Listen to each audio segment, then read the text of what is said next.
disappear. I'll have to phrase it carefully, from our perspective, looking as we do, to the guy who's hanging upside down. So to our vantage point, they're disappearing from top down because of the limitation of the top field of view when compared to the ceiling. But if you've got no ceiling, then the top angle is infinite, essentially infinite. We don't know what the sky is. I'm not entirely sure. You know, the example earlier was, if I'm in a giant white corridor with no tangible objects anywhere, and no floor, no ceiling, no nothing, what would the size of something be if it were set in front of me? Well, it would be, I guess, whatever it would line up along these potential angular or these visual field lines. It would line up along these transversal and orthogonal lines that are potential lines at some rate. And then when it moves away from me, it would move away from me at some rate. I just don't know what that rate would be.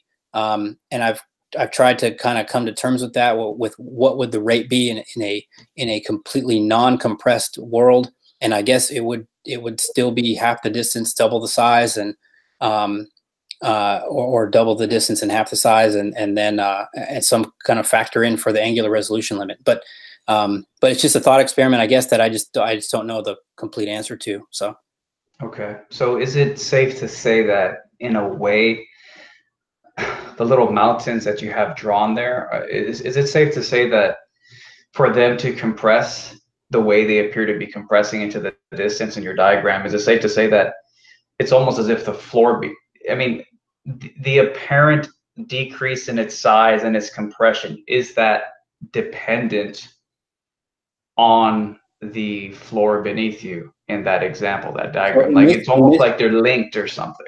In this example, what I'm trying to show here is that if my eye line is at the peak of a mountain, I'm looking at a mountain move away from me, right? My height is right at the peak and it moves straight away from me. How would that thing get smaller with distance? Well, the peak doesn't move at all in relation to my eye line, okay? Because it cannot cross the orthogonal line, the horizontal vanishing line.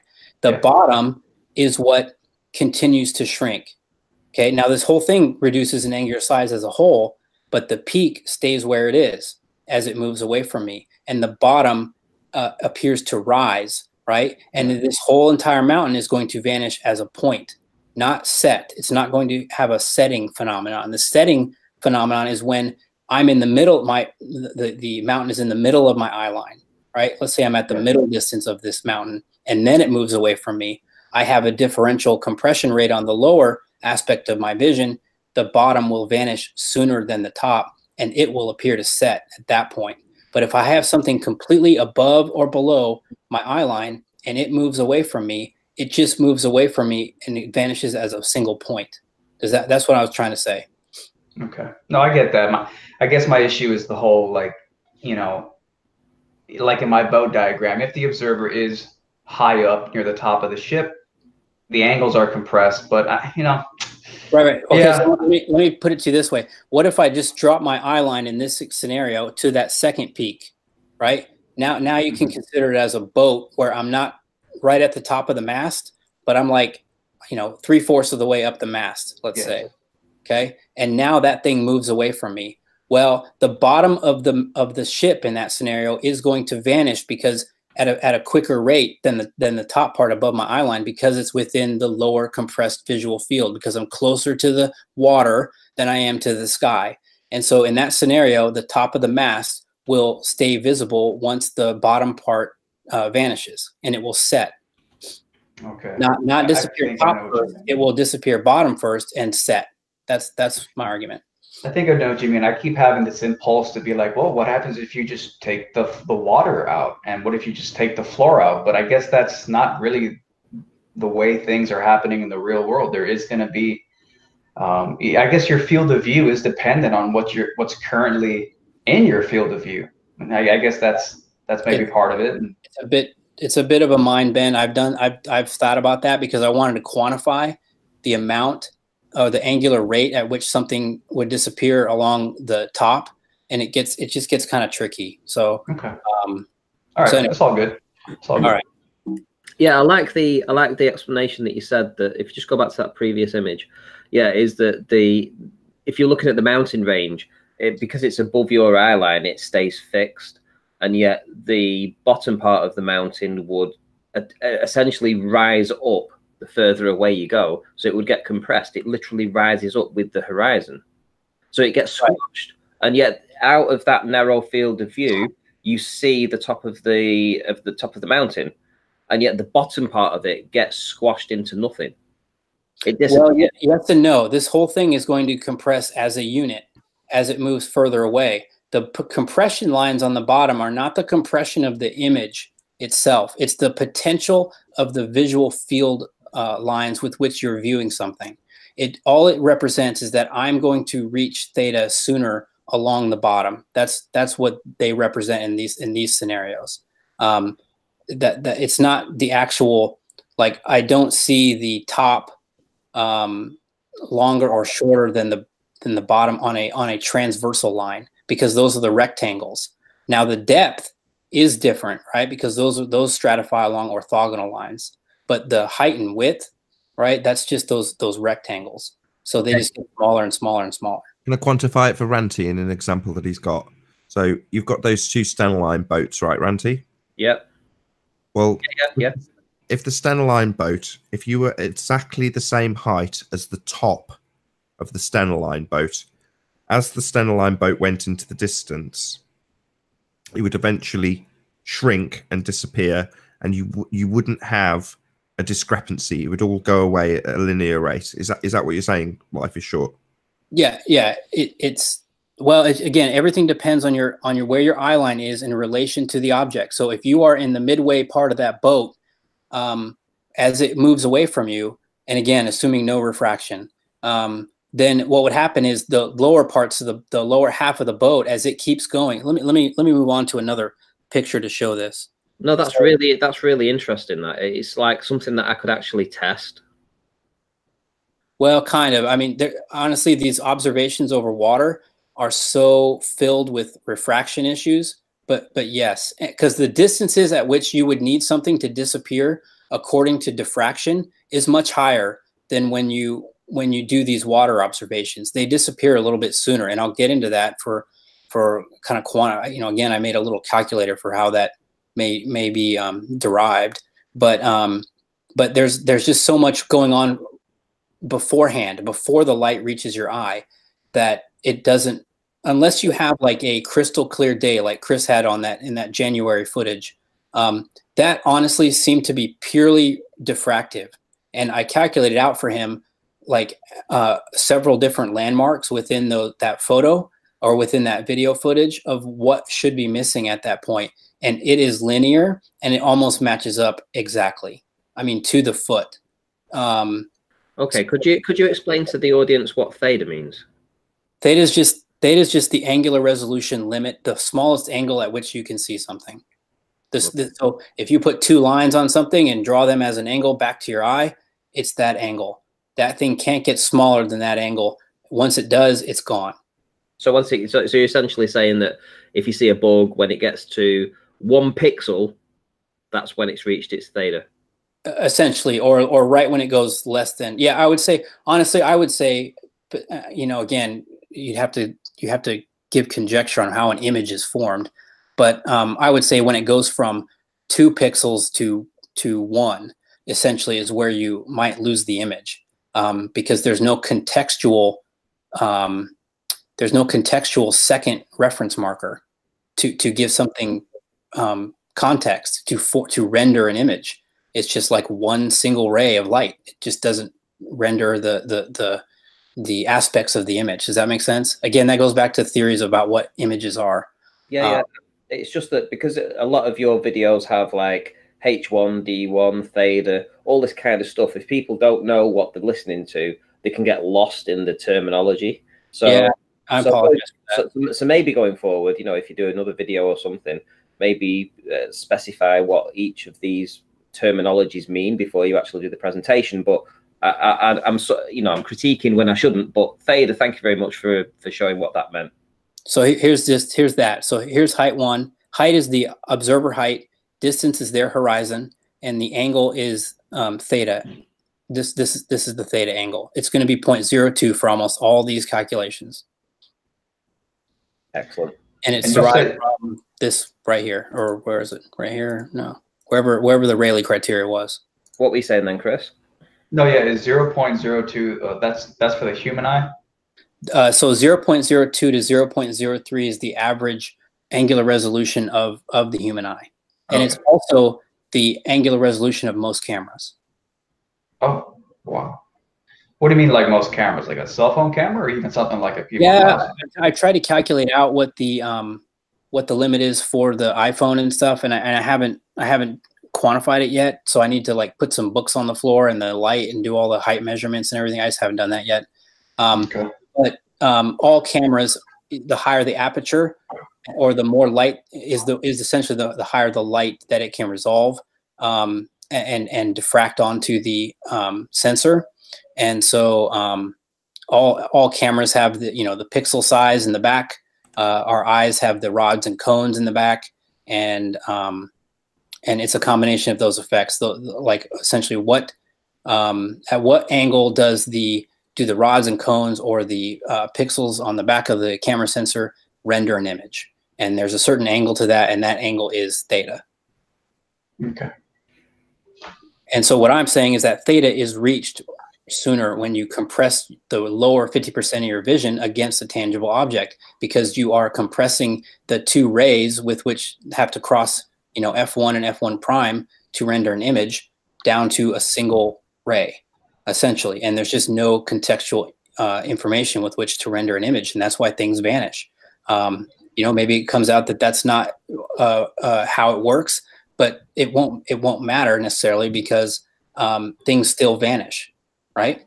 So whatever the mechanism is for how things vanish at a certain distance, when I lower my eye height to the floor, or why I can't see human hair, at 20 feet away, it's that mechanism, right? And it appears to occur at this angle. It's calculatable at that angle. Does that make sense? So 0.02, because in the past, I mean, we've been speculating, we've just been throwing numbers out with it. We've gone from 1 degree to 2 degree, let's say half a degree, but you've nailed it down to 0.02. So what is it? 2% of 1 degree. Essentially. Yeah, it's 1 arc minute. Now, if you look at a super high telescope or whatever, they get on arc second resolution limits, right? So they can see. They can resolve two objects at much further distance. Hang on, wait a minute. So you just said 1 arc minute then. So you're using globe terminology. Are you trying to say that they have hijacked perspective for curvature? Well, I get to that. So there's a couple of different ways you can come to that conclusion. I think, Chris, you alluded to that last night a little bit. But that's kind of part 5, is to what I think they did is to eliminate the refraction issue, because it was so variable. And they did it on the 2 tangible points across a diffraction limit, according to, and they took the average man. So they took a 6-foot person. What does that 6th person see? How far they see, and what disappears for that height. And they used that information, and they said, this is our curve, because it's not subject to refraction.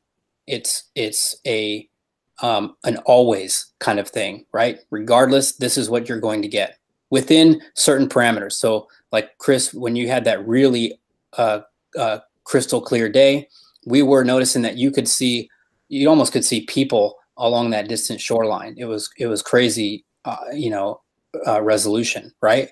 And so I was banging my head. I was like, man, there's not even diffraction here, There's like no loss of anything, and there should be some loss, right? Yeah. But I did some more digging into some of these calculations, and there's a lot more that goes into, like, let's say the Abbey criteria, right? The Abbey criteria is roughly similar, but it takes into account the numerical aperture. The numerical aperture has a lot to do with the illumination, right? So how bright things are. You could also make the argument that you were seeing with much lower wavelengths that day. So when you kind of factor in that it's a super bright field, there's no refraction effects, there's lower wavelengths available for you to see in, you're not seeing with those higher wavelengths. You could make an argument that you weren't seeing with 1 arc minute of resolution. You were seeing with something higher. or something lower, excuse me. So anyway, wow. That is so cool. So yeah, I encourage you guys. So I think Chris, it's your second channel. I think it's RP 1000 or something to that effect. Yeah, RPP P1000.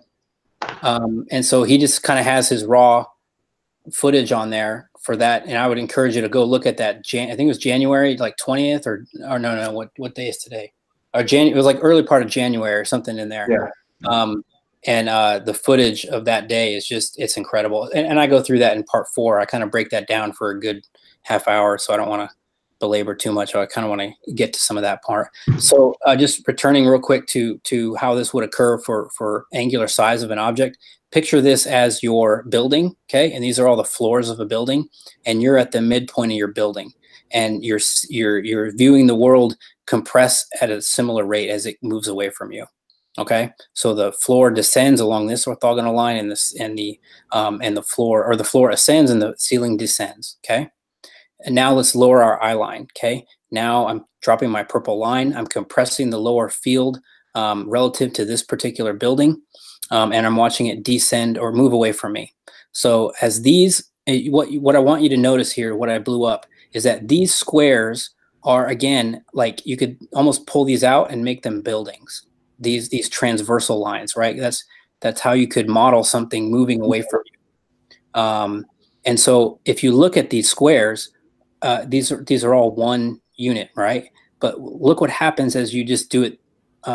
As you do this, you see that the lower aspect approaches this horizontal line at a much quicker rate than the top. Just take this center square as one example, right? Look where this line is in comparison to your horizon line versus this upper line. You can, so when this happens, right, let's say that this is theta, okay? Let's say that this angle to this transversal line between the horizontal purple line and this bottom of this box is theta, the angle to your eye, okay? It's 1 arc minute. So when that happens, this vanishes, but this is still visible, right? It's a larger angle here. And as it moves away, it's going to appear to set with perspective, because now I just match this next version up to this orthogonal line again, right? But the bottom is still gone, and it will appear to set. So what's cool, I guess, or whatever you want to say, is when you look at this, how this would work in motion, it looks like a curve, right? This thing moves away from you and then disappears, and then the top descends around the back end. But that's not curve. That's just, this is just how your vision works. So anyway. Can I just ask? I mean, I can see how much work you've actually put into this. It's an incredible amount of work. And you've obviously been researching this stuff for, how long have you been on Flat Earth now, would you say? It's like you've been around for a while. It was like early 17 is when I kind of like, you know, this is interesting. And I started listening to, just kind of taking everything in, I guess.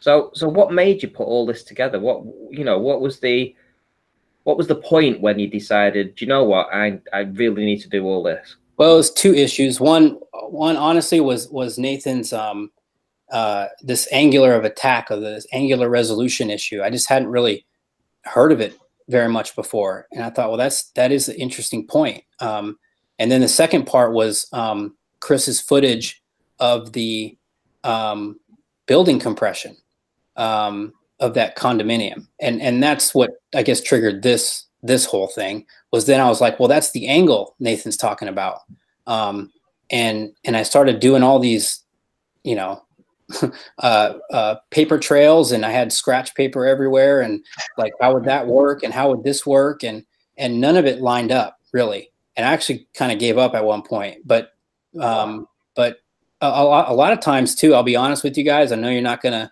but I just kind of stopped, and I was like, you know, if I'm supposed to figure some of this out, you know, then let it be, you know what I mean? If I'm not, then so be it. Let's just keep driving on. But it was really weird, because then I would give it like an hour, I would give it like 2 hours or something like that, and then like it would just come to me, and it was just, so I don't want to get, you know, people, oh, it's so weird, but you know, I got to be honest with you, that's just how it kind of. So, and I'm not espousing that this is some kind of like foolproof, whatever, right? I don't have the hubris to claim anything like that. I'm just trying to kind of start putting the pieces together, and so we can all kind of get on the same page and start scaling these things and looking at them more closely, especially like John Dee's stuff about his peer-to-peer experiment, and looking at the kind of the emission refraction stuff. I think that's very interesting, and I think it goes a long way into explaining a lot of stuff. So so that's it in a nutshell, I guess. Yeah. How many hours did you spend on this presentation? I don't know. You know, I work during the day, I guess. I would come home and I guess start working on it, and then you know, honestly, it was Thanksgiving, and so I started working on this in Thanksgiving, and I finished it somewhere in December. So about a month, I guess. Wow, you did all this in a month? Jeez. That's insane. Well, it's crazy, dude. That's crazy. How high is your IQ, bro? How high is your IQ? I don't know, man. Well, whatever. It doesn't matter. Well, look at it this way, right? Listen, the first time I ever heard of red pill philosophy was when he did a video that said, would you believe a group of flat earthers actually worked out that they hijacked perspective for curvature? And that was the very first video that he ever did on flat earth, I believe, or it was the first one that I ever saw anyway. And so essentially what you're saying is that this was the same thing that dragged you into this, was that when Nathan started talking about the angle of attack, and we're talking about angles and perspective, and where they've hijacked hijacked perspective for curvature, it's what's drew you all together. Red pill, it's Ranty. It was the first video I did about the Nathan Oakley show. That was the first one, because I was up to like 6 in the morning, because I remember watching you and Nathan talk about how the curve calculators just hijack perspective.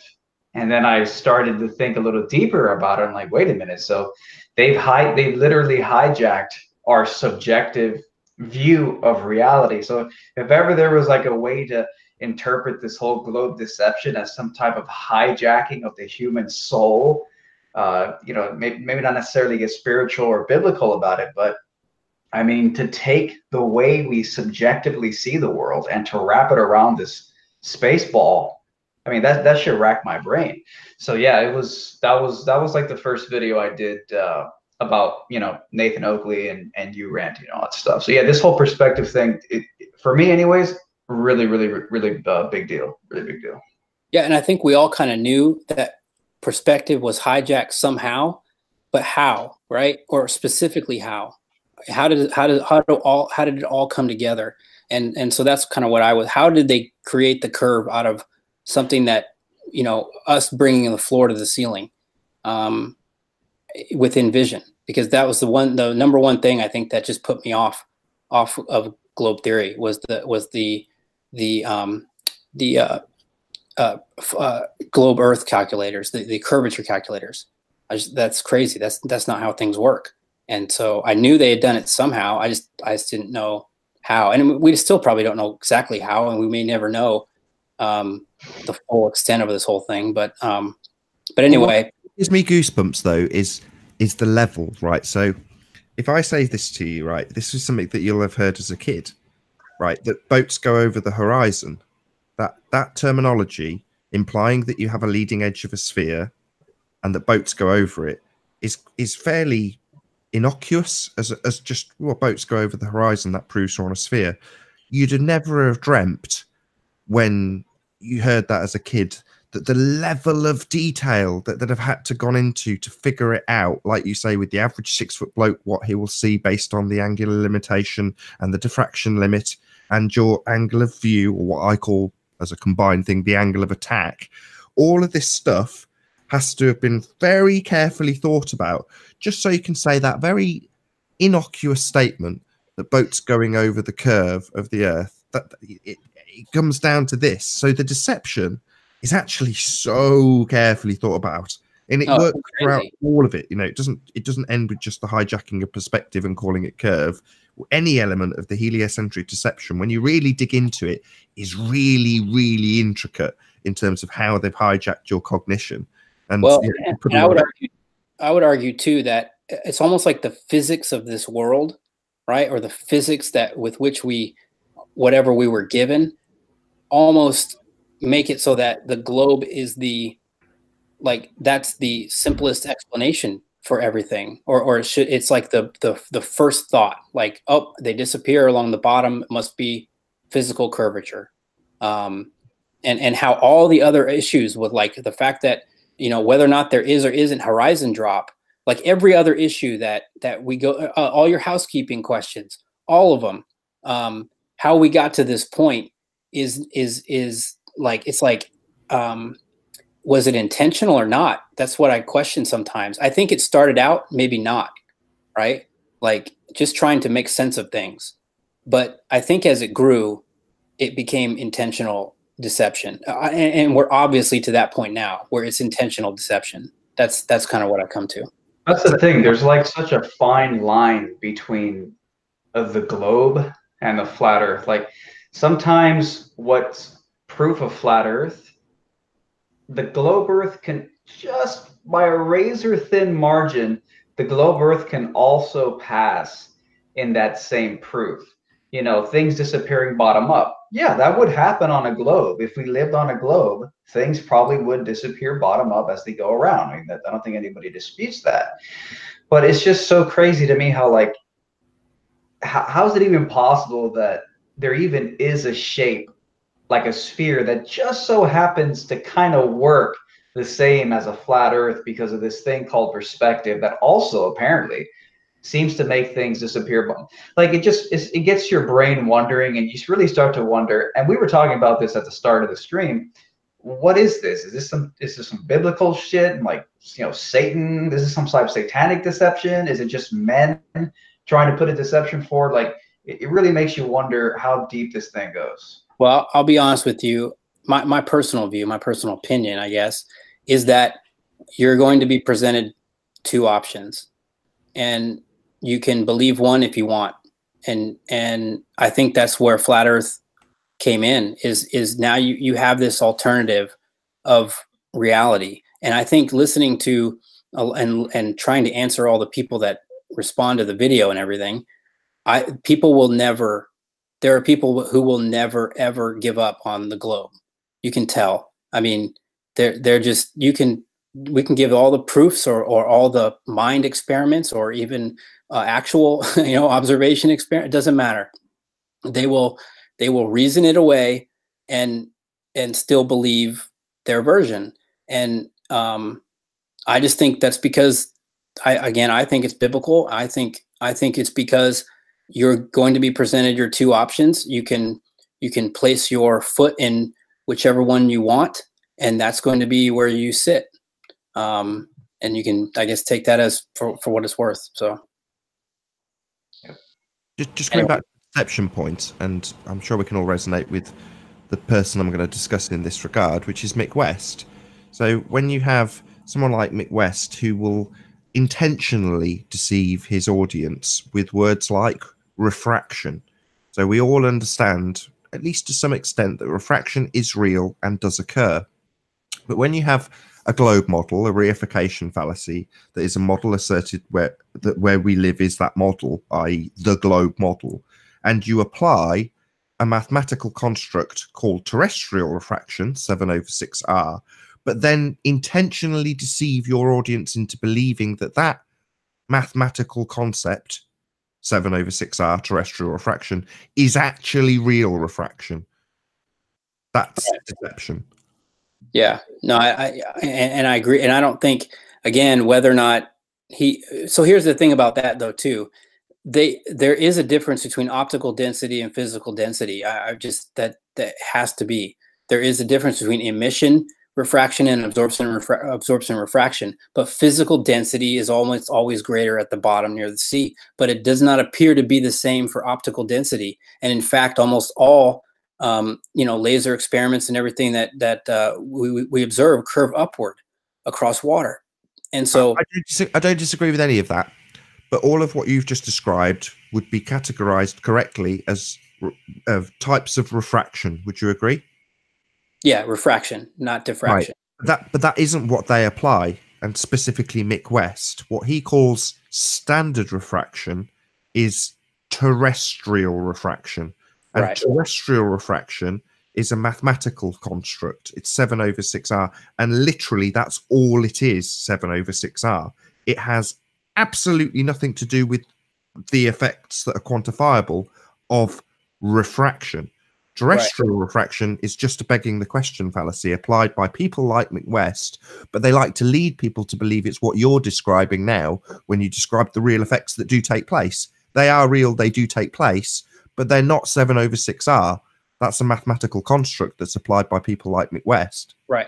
No, I would argue that they're actually inverted, essentially. But anyway, yeah, no, I agree that to me, it's a way, it's almost like the calculators have been lessening and lessening the curvature, or giving more and more reasons why you don't see, or why you're seeing far, right? They just kind of keep moving the goalpost. So yeah, terrestrial refraction is designed to unbend. You know, I don't know if this is true, but I'm just going to use it as an example. So I'm not saying this is the case, but it's like it's an address to the super zoom cameras. You know, no, it is. I think it is. Yeah. Well, whether or not it is actually a direct address to that, I don't know. But what I'm saying is it basically unbends the Earth. So it's a justification for seeing further where you should not see further. You just unbend it a bit with 7/6R. Right. It's 1/6 or 1/7 less the curvature. Yeah. And it's bullshit. So here I just want to cover this real quick. So, because I kind of get into the sun here a little bit. So let's picture yourself in a corridor real quick, and you have a ceiling and a floor, and you have two balls, let's say one on the ceiling and one on the floor, and you're equal distant from one another. And these are the angles, 1, 2, 3, 4, 5, 6, 7, 8, 9, 10, and they all get smaller with distance, right? So you see how they get smaller? And I'm going to call angle 11 the theta in this case. So just make it up, right? That's going to be theta. And this ball is now going to get smaller within these angles. So angle 1 to 2 is larger than angle 2 to 3, and so on and so forth. And as this object is viewed within these smaller potential angles, it gets smaller with distance. Okay, so nothing too remarkable about that, I guess, right? Until it gets to a point where it's a nothingness, right? The 0 point, whatever, this angular resolution limit. Same thing is going to happen on the bottom. The ball gets smaller and smaller and smaller at the same rate.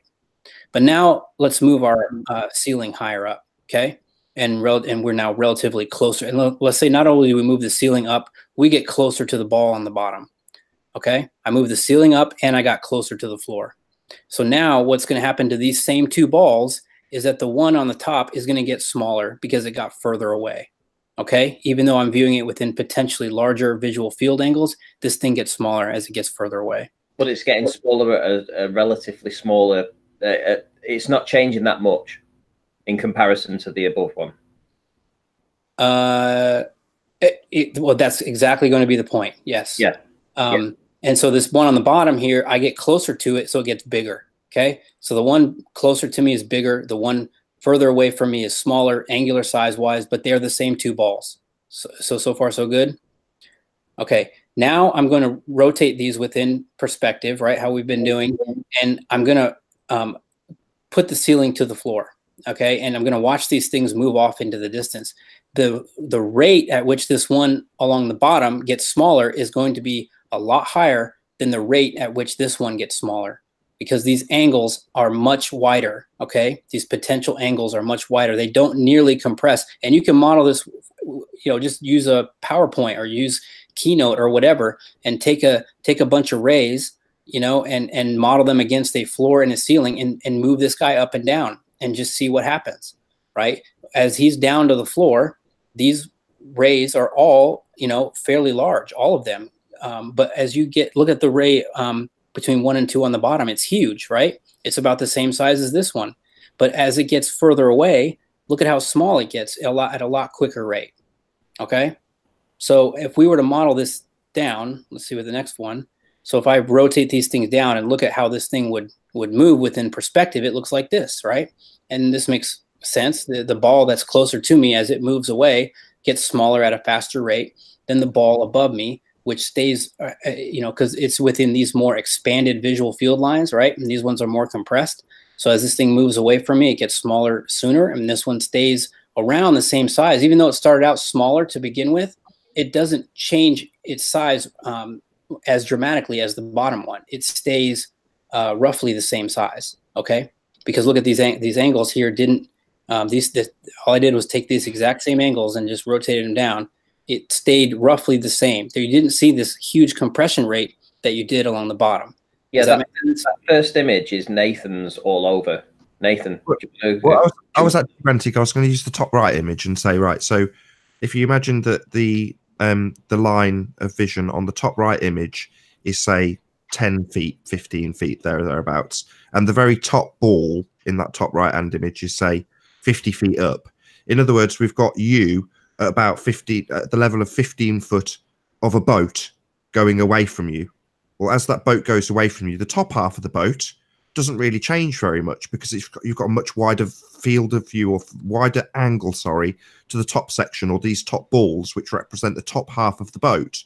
Whereas the bottom half of the boat, below the 15-foot mark, has got a much, much more limited angle to it. So the bottom section of the boat gets more and more compressed, whereas the top section stays pretty much the same. So it looks like your Stena line. The Stena line gets squashed more and more and more and more. The top section doesn't. And Chris is yes and no. So I kind of want, I think, so Ranty's Stena line footage, I think that's almost exclusively refraction. Okay. And not diffraction. I've looked at that, and I think that's what you're seeing there. Just like, and I kind of explained that with Chris's building floor, the floor example. I think that's refraction, more or less. So again, it's hard sometimes to distinguish between the two, what's going on. But if we can get to part 4, I can kind of lay that out a little bit better. Your overall point is correct, though. The angle, the potential angles with which you're viewing the top part of the boat are wider for longer than the potential angles with which you can view the bottom of the boat. And the potential angles at the bottom of the boat reach theta quicker than the top angles. And so that's why the bottom of the boat vanishes at a certain point and the top remains visible. In this scenario here, neither one of these objects is at my eye line. Neither one of these ever started out at the purple line and moved away from me. The one up here started out far above me. The one here started out below my eye line. Can I just say that was an excellent sentence, what you just said, though. Nathan, if you're going to rip a sentence off, that's one you need to take right there. The potential angle, and obviously it reaches theta quicker in the lower angle because the potential angle is much smaller. Right. It's not the actual angular size of it's the potential angle with which you're viewing the world. You're viewing that world within compressed, with 50% of your vision compressed within a smaller space. That's the best way to explain it. And again, you can take these rectangles out, right, as a boat, and the boat is big with the outer rectangle. It gets smaller with the next rectangle, and it's getting smaller and smaller at these rates, right? Well, what happens, like we showed in this picture here, when the bottom of the boat gets to this rate? Well, it's the angle at which you can see the green, orange, and gray stripe here. Let's say we'll call that theta, has been breached. And so on the next iteration, the next the next rectangle down, it's gone. It's reached the resolution limit. And what you're left with is now the top. So it's a bit of a mind bender, but that's what's happening, in my opinion, I guess. Does that make sense? Absolutely makes sense. You know, it's bringing more clarity to something that I pretty much understood already. There's a few misapprehensions and things like, you say, refraction. I've kind of, to get my head around it, I've kind of gone, ignore that. Just ignore it for now. And, you know, it's now reached the point that I understand these limitations of these angles. And it's a shock to hear that the Stena line doesn't conform to this, because, as you say, it seems to be a perfect example of that. Maybe it isn't. And, you know, I'll take your word for that. That's great in a way, because I like being surprised by things like this. But ultimately speaking, my understanding of the limitations of the angle based on how high or low you are I got all this already. It's a combination of three things: the atmosphere, how much you can actually see, the air clarity, the angle that you're viewing it at, and refraction. All three things have to be considered. Unless yeah, I would totally agree with that. There's a lot of, and to me, I boil it down more just to refraction and diffraction. But yeah, absolutely. Even in the presence of atmosphere does play a huge role. And if it's thick, it doesn't matter. You could argue, well, that's just a ton of refraction, and your light is getting refracted away. Well, fine, I guess. So here's a sunset, right? So if let's take this same example and we elevated our floor, right? So here, let's say these balls here, now we're right here in this kind of diagram. And now let's say I expand this ceiling up even more, right? And the angles get even bigger, okay? And now I'm viewing an object tremendously big, let's say. It's not a small ball here. It's a large, not a burning, reactor, but whatever it is, a projection, I don't know what it is, right? But whatever it is up there, a large object, potentially. And it's being viewed within these visual field lines. And I now rotate this down within perspective, okay? Now, I essentially have huge angles, potential angles, with which I am viewing the next iteration, right? So the rate at which this guy gets smaller is very small now, okay? These angles are huge, right? So the rate at which he gets smaller is huge, or is very small, okay? The rate at which things get smaller on the bottom is great. So far, so good? Well, it's quicker. It's quicker. Quicker, yes. Okay. Sorry, can I just also say, I mean, we have 160 people watching right now, so I just want to point out that there's a reason why we're going through all this, and it's a reason the past year has been so great with the flat Earth debates, is that we need to understand perspective, and what you're detailing here is a very comprehensive slideshow of perspective and the reasons why we need to understand it, because it unravels the lies that have been hidden within the globe model. This is exactly what we're doing, and everybody that's listening to this needs to take notes, because they need to understand this. And it is fairly obvious once you look through it and you understand it, but trying to educate people in this way so that they can take it to the globe and literally argue with people, with this information, this is what is needed. Something like this, these diagrams are essential. Take screenshots, people. So one thing I struggled with was like, what is the angle? How do I collapse these two images? What rate do I collapse them with? Because the bottom one's easy, right? Because I just rotate that up to theta. But where's angle 8 now? Angle 8 is my new theta in this case, right?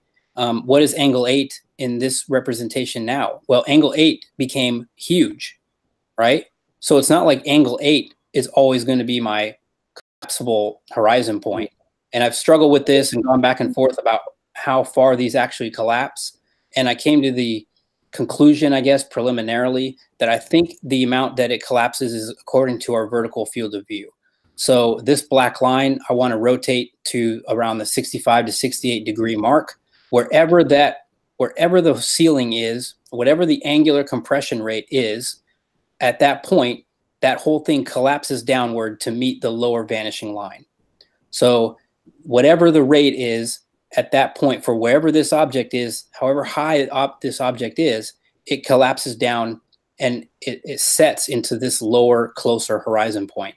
And that's the best way I can describe it. And so what you're going to see is that as I rotate this ceiling so far up, right, and these get larger and larger, these potential paint stripes, I guess we'll call them, with which I'm viewing the world, this rate of angular compression gets so high, the higher this thing gets. And as it rotates downward, it crosses over my lower compressed visual field line, and I put this thing in perspective. And so if I have a tremendously high object, its angular size essentially changes very little. right? It does shrink still, but it doesn't change a lot in comparison to when I'm viewing things along the ground. And so I think that's kind of how these celestial objects are, at least the sun and moon, are occurring. So does that make sense? Yeah, it makes sense. I was going to ask you about it earlier. Here's the other argument about this too. Everyone's like, well, how do the stars work? How did this? And you know, I don't know right now, I guess. But I'm not going to use the stadium lights of a stadium to tell me the kind of ground I live on, right? So this is kind of we'll call this a tangent point right now, I guess. But I don't like that argument. Well, how do you explain southern celestial stars, and how do you? But I don't. Honestly, I don't care right now. I want to prove if there's curvature or not. We will it's like 0.1. You know, is the kindred spirits, me and you, kindred spirits. I've said exactly the same thing. I'm not interested in the stars right now. Let's focus where our feet are. Our feet are on the earth. You know, right. Why do we need to look up to understand where we live? Yeah, I don't know what kind of fallacy it is, but it's whatever fallacy it is. You can't use the lights of something like a stadium to tell you what kind of turf you're on. So it's the way they formulate that fallacy. So what they do is they say, if the Earth is a sphere, then we will observe star rotation in the northern hemisphere and star rotation in the southern hemisphere. So that's an affirming the consequence. So what they're saying is, first of all, it's also a begging the question fallacy. They assume the Earth is a sphere, so straight away they put you onto a sphere, and then say, if they see whatever they see in the sky, then you're on a sphere. So it's circular reasoning. Yeah, it's circular, essentially, yep. Moving away, I guess from the sunsets and everything else, people can speculate on that. So again, here's my little experiment with my little LED light here, and I have someone in the distance there. This is at a Walmart, right? And so you can see my horizon point or my vanishing line or whatever, 50% of my vision. I've compressed 50%, the lower 50% of the floor, whatever that means, whatever that is, into this lower 50%. And now the ceiling is the top 50%. And so the camera, my iPhone's kind of moving back and forth a little bit, but I put it on a loop. So that's essentially, you see the pen light she's holding, and then gone, right? Back up, and then it's gone. And I apologize, it's zoomed in. Everyone's like, it's such fuzzy footage. And I'm, well, fine. Yeah, when you zoom in on an iPhone camera, this is what the picture looks like, right? But when you pinch your fingers away and you zoom in, it gets blurry. So apologies, but that's the light. You can clearly see the light in the hands, and then when it's getting moved down, it's essentially you lose it somewhere around her ankles, right? Okay, Brandon. Sorry, Travis. I've noticed that you've done quite a lot of experiments with these kind of stuff. Do you live anywhere near, sort of water or things that you can do observations from? No, so not really. So I wish I did, or else I would have had a P1000 or something like that. But again, even with that, right, I've come to the conclusion now that a lot of the water, I told Chris this the other day, was that I think the best thing to do at this point is time-lapse footage, because it proves the point of where the horizon moves throughout the day. And I would argue that it moves downward and then returns to baseline. And it's a very rare phenomenon that would ever move upward away from baseline. Or let's say baseline, I'm calling a essentially clear, non-refracted day. And so again, we can go through that here pretty soon. Does that make sense? Yeah, sure. I just wanted to know. I'm seeing all this work that you've put in, and just wanted to know if you lived anywhere near there was any water, because I'm sure you would have done some experiments there. Yeah, no, unfortunately not. So I'm returned to Curious's life, his bottle experiment, and I just do a calculation here for what the angular resolution limit of his camera was. Before you move on, sorry, Ranty, do you want to just stick my screen on so you've got a really clear example of this light? Sure. There you go. But this is Jose doing the same thing. There's his light disappearing and then reappearing. Yeah, thank you. Yeah, that's exactly. I took screenshots of it, but that's exactly, and that's the same phenomenon that I had with mine, just with the kind of poor resolution. Sure. I got this cleaned up so nicely. Jose's was the best example. Ironically, he's now become a baller. I took one recently along. I don't know if I can release it, out there, but man, it was clear as day, and so distinct when this light was lost. And it works out. The math works out to essentially the exact. I mean, these floors, all these floors, that they have to all be curved at the same rate. It's crazy. It's just not a viable. Anyway, you get my point. Okay, you're back sharing now, Travis. All right. So I just do a quick calculation here of Curious's life, his bottle example, and I do a calculation for what the theta was for that particular bottle on that particular day, with the amount that was cut off. And you can use radians or milliradians to kind of calculate that out. And so if you want to go through that, you can. But what you find when you start doing a lot of this is you find that you get this kind of half arc minute to 1.5 arc minute for most cameras. And then I just go through here a little bit about the moon and how you could scale it with angular resolution or with angular size, and how you would have to know the height or the diameter of the object or the distance in order to get a true representation of distance or height, and how we don't really know that. And then I go through Aristarchus and blah, blah, blah. But it's always funny to me how the moon and the sun are the same angular size at 30 arc minutes, but as if that's just purely coincidental. And then if you get into esoteric stuff, you realize that they place the sun or the Earth's diameter and the moon diameter within a it's called squaring the circle, and they've essentially made the diameter of the moon the diameter of a circle within the flower of life. And the Earth, the greater circle within that esoteric kind of symbol. And there's also mathematics to show that it was they also relate with the hypotenuse through the center of each of them to phi or to phi, right? Or phi, right? 1.618, golden number, golden mean. Anyway, because it's all once you learn all the mathematics of the kind of the occult world, or all the esoteric stuff, all these numbers that go with the globe start to just, you're like, that's how are we at why is it 0.666 inches per mile squared to be the rate of the curvature? Why are we going 66,600 miles an hour around the sun, give or take, right? You can go on for days. Why is it 93 million miles to the sun, right? You guys ever thought about that one? Axial tilt, 66 degrees off horizontal. Right. And the 93 million mile one is a killer to me, because that's just Thelema. Let me look at that one real quick. So in Thelema, they let me see here. Where's that one at? Yeah. So Thelema is Aleister Crowley stuff. So the heliocentric models, like, it has these pagan series of like 3 6s and 9s and 23.4, and like we already talked about this stuff. But the 93 million mile one is crazy to me. So that's gematria for love and will, right? And they add to 93 in Greek. So I'm just reading off the screen here. So the followers, they greet one another with "do as thou wilt shall be the whole of the law," and then subsequently "love is the law, love under will." And the gematria kind of adds up to 93 93. So they just say 93 93 to one another. To kind of greet them in their, occult ways or whatever you want to call it. But 93 is a huge number within that world, right?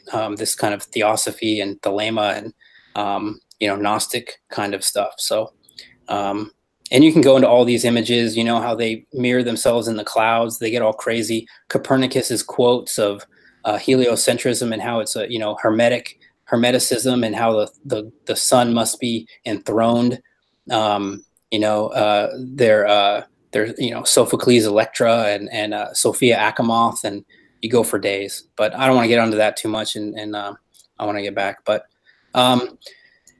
there's one other issue here, which is the Polaris issue. So I've gone back and forth with this on people. So I'll just say this. I believe that the tilt of the Earth was a modification to the model to explain the northern constellations. And I'll still maintain that it was Polaris, right? But it's hard to, I understand their point of view, right? So they're saying that Polaris was always 90 degrees north, right? And as they tilted the Earth, you know, that also tilted Polaris 90 degrees to one side. But I would argue that they were seeing some constellations like Ursa Minor and Ursa Major too far south below the equator for this globe to make sense. And so what they did was they rotated upward so that those northern constellations, plus or minus Polaris, were now visible, or would be visible, because right, this is half of this is visible in the day, half of it's in the night. So they just tilted this thing so that when it's nighttime, the equator or essentially rose up in the sky. And so I have a little kind of calculation for why I think they tilted it at that degree. And it has to go with the vertical field of view. So again, I feel like the eye is what was manipulated to get to these numbers. It's just too coincidental to me to not be